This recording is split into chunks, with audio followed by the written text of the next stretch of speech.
In this video, we will go over how to create group discussion boards. Your first option is to create new from scratch discussion board forums for each of your groups.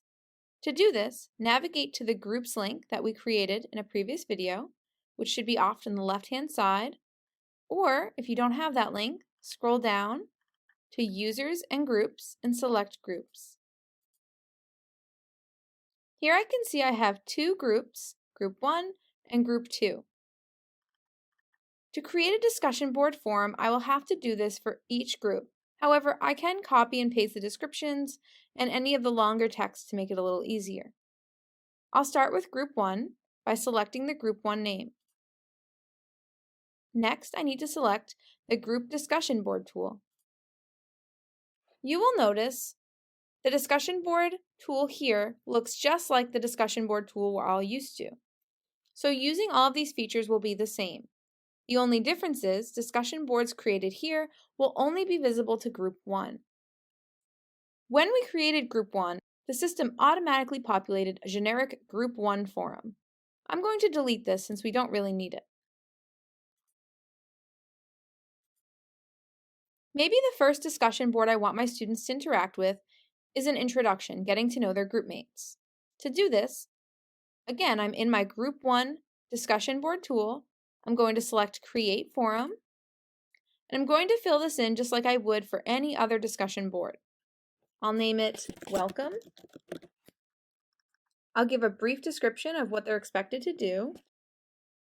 Scrolling down, I will have this be available to students. I will leave this in a standard view, and I am going to select grading for this forum. So I'm going to highlight Grade Discussion Forum, and I'll make this worth 10 points.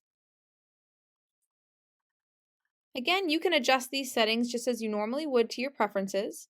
So I'm going to continue scrolling down and choose Submit when I'm ready.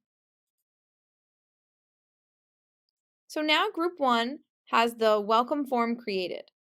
An easy way to populate this for Group 2 is to hover over the welcome form, click on the gray chevron, and select Copy. From this page, I can again name this form Welcome, and I can select the location for Group 2. This will populate the same forum in the Group 2 discussion board tool. Choose Submit. And now when I go back to my Groups page and select Group 2 and Group Discussion Board, you will see the Welcome forum has populated in there as well. We can follow a similar process to copy any original discussion boards we may have previously created for our course and copy them into the individual groups so students can interact with their groups instead of the whole class. So to do that, go to your discussion board link, your original discussion boards, and you can see here I have a forum for student support, week 1, week 2, and week 3 discussions. So let's say instead of having students come here where they normally would have interacted with the entire class, I want these to live inside those groups. All I have to do is again hover over the name, select Copy, give it a name. Another good practice, it's just a little pro tip, is sometimes in the name I like to also put the group I'm assigning it to. It makes it a little easier in the gradebook. It's not necessary, it's just something I think helps me. And then I'll select Group 1 and Submit. And then I'll do the same thing, hover, copy, week 1, Group 2.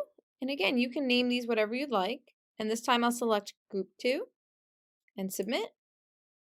And now when I go back to my groups, Group 1, I can see in the discussion board tool, they now have that welcome form we created, as well as week 1, Group 1. I could have done the same thing for welcome as well, where I added that Group 1 after it. So I can select here, choose Edit.